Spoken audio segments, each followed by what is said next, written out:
अस्सलाम वालेकुम friends, welcome back to my channel. आप देख रहे हैं MS fashion art my YouTube channel.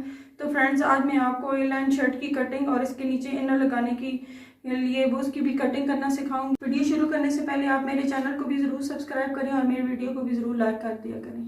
Video start करते हैं। फ्रॉक की कटिंग के लिए मेरे पास तकरीबन 2.5 गज के मेजरमेंट में कपड़ा है और इसका आर्ज तकरीबन जो है ना 1.25 गज है।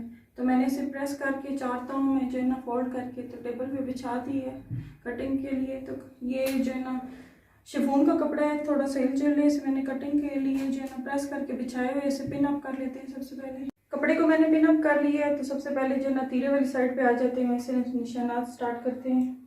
ऊपर से पहले एक लाइन ड्रॉ कर लें सी स्ट्रेट करने के लिए। 15 इंच तीरा है तो मैंने 7.5 इंच पे निशान लगाया तीरे के लिए। आर्महोल के लिए कटिंग के लिए टिप मैंने जो है ना तकरीबन 8.25 पे निशान लगाया है। कमर 15 इंच पे और हिप का निशान 20 इंच पे लगाया है। तो सबसे पहले ऊपर तीरे के निशान को चेस्ट के निशान के साथ जोड़ लेंगे और यहाँ से तकरीबन 1.25 इंच जो है ना यहाँ पे निशान लगा के एक तिरछी लाइन जो है ना शोल्डर के लिए की कटिंग के लिए ड्रॉ कर लेंगे।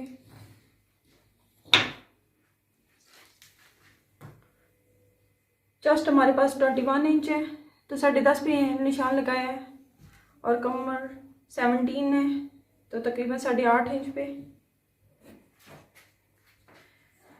हिप का निशान 22 पे लगाएंगे तो 11 इंच पे निशान मैंने लगा लिया है। तो लेंथ आ गई जहाँ पे मैंने शोल्डर का निशान लगाया था, शोल्डर के साथ गले नेक वाले साइड पे मिलाया था, वहीं से मैं जो है ना लेंथ मेजरमेंट करूँगी। 40 इंच रखनी है, 40 इंच पे निशान लगा लेते हैं। अर्ज है मेरे पास जो है ना कपड़े का उतना ही मैंने जो है ना दामन इसका रखना है, कम नहीं करना है। तो तकरीबन 19 इंच बनता है तो वहीं पे मैं निशान लगा लूँगी सिलाई वाली जगह छोड़ के। अब इस निशान को और हिप के निशान को मिला लेंगे आपस। तो यहाँ पे तकरीबन मेरे पास जो है ना शोल्डर 3 इंच है तो 3 इंच ऊपर वाली साइड पे भी निशान लगा लेंगे। तो यहाँ से राउंड शेप इसे दे देंगे 3 इंच के दरमियान में। शोल्डर का निशान लगा लिया है। अब चेस्ट को और कमर को आपस में मिला लेते हैं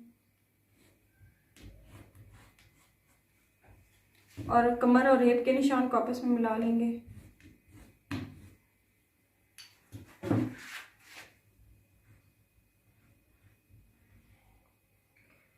कमर पे आके तकरीबन 1 इंच की लाइन स्ट्रेट लगा के तो हिप के निशान से मिला लेंगे।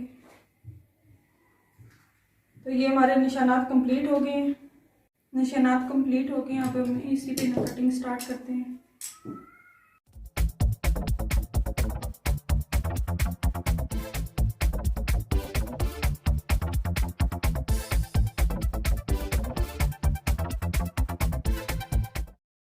लेंथ वाली साइड पे मैंने तैयार जो है ना फ्रॉक का निशान लगाया है, इसे तकरीबन 1 इंच या 1.5 इंच के फासले पर कटिंग करनी है। दामन वाली साइड पे मैंने कटिंग कर ली है, लेकिन मुझे ये बिल्कुल स्ट्रेट नहीं चाहिए, थोड़ा सा राउंड शेप देनी है। तो यहीं से राउंड शेप के लिए चेस्ट वाली जगह पे मैंने कट का निशान लगा लिया है। शोल्डर वाली कटिंग कर ली है और फ्रंट वाली कटिंग बाकी है तो फ्रंट वाली भी कटिंग कर लेते हैं। फ्रंट की कटिंग के लिए मैंने तकरीबन 1.25 इंच पे निशान लगाया हुआ है। ए लाइन फ्रॉक की कटिंग कंप्लीट हो गई है। अब इसके नीचे इनर लगाना है तो उसकी भी कटिंग कर लेते हैं। तो इसे साइड पे करते हैं। इनर लगाने के लिए कपड़े को प्रेस कर ले पहले। फ्रॉक के नीचे इनर लगाने के लिए कपड़े को मैंने प्रेस करके तो 4 तहों में बिछा दी है। तो इसी के ऊपर जो है ना हमने जो फ्रॉक की कटिंग की थी इसी के ऊपर वो भी बिछाएंगे। फ्रॉक के नीचे इनर लगाने के लिए मैंने कपड़े को प्रेस करके 4 तहों में फोल्ड करके बिछा लिया था। इसी में जो फ्रॉक की कटिंग की है वही इसी के ऊपर जो है ना मैंने पिन अप कर दी है। तो इसके साथ साथ ही कटिंग कर लेते हैं।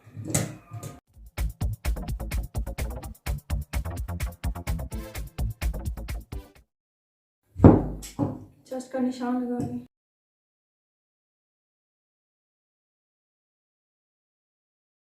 लेंथ वाली साइड पे आ जाते हैं तो लेंथ में तकरीबन फ्रॉक से 4 4 इंच हम लोगों ने कम रखना है इसे। तो यहाँ पे फ्रॉक की लेंथ वाली साइड पे कलियों 4 कलियों जितना जो है ना कपड़ा इधर इनर में कम पड़ता है, तो ये हमारे पास एक्स्ट्रा कपड़ा है। इसी कपड़े में हम बाजू के नीचे भी कपड़ा लगाएंगे और इसी में कलियां भी डालेंगे।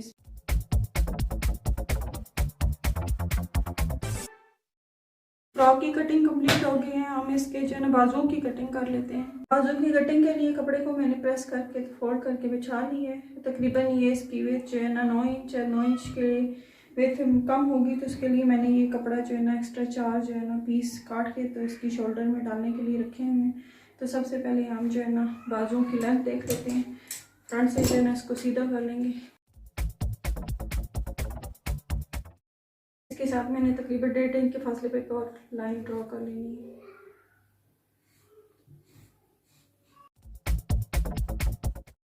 यहाँ पे मैंने 1.5 इंच के फासले पे जो है लाइन ड्रॉ की थी, वहीं से अपनी जो है ना बाजुओं की लेंथ करेंगे।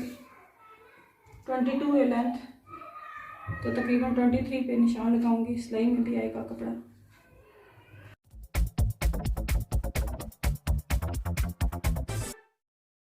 शोल्डर की विड्थ तकरीबन 9 इंच है, तो ये मेरे आर्म होल के लिए कम है। तो इसके लिए मैंने जो है ना विड्थ बढ़ाने के लिए मैंने इसमें एक्स्ट्रा कपड़ा डाला है। तो ये 4 कलियाँ 4 पीसों में जो है ना लगा ली। यहाँ पे इसे पिन अप कर लेते हैं। बाजू की कटिंग के लिए निशानात लगा लेते हैं। शोल्डर का यहाँ से मैंने तकरीबन 3.5 इंच के फासले पर निशान लगाना है।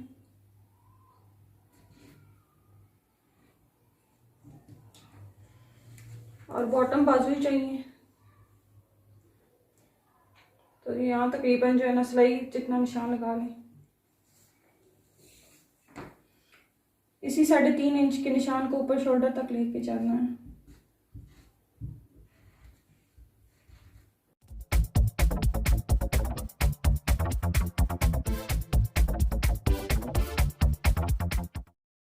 बाजू पे मैंने निशान लगा लिए हैं, तो अभी इसी के साथ निशानात के साथ साथ कटिंग कर लेते हैं।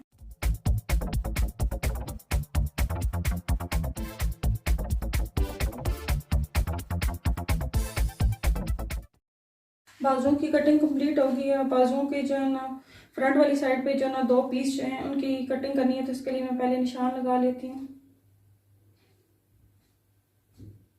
तकरीबन 1.25 इंच के फासले पे निशान लगाना है। तो जहाँ पे ये निशान आया मैं वाज़े कर देती हूँ। इस निशान पे कटिंग करनी है और फ्रंट से भी यहाँ पे भी जो है ना मोड़ने वाले हिस्से पे भी एक निशान लगा लेते हैं कट के साथ।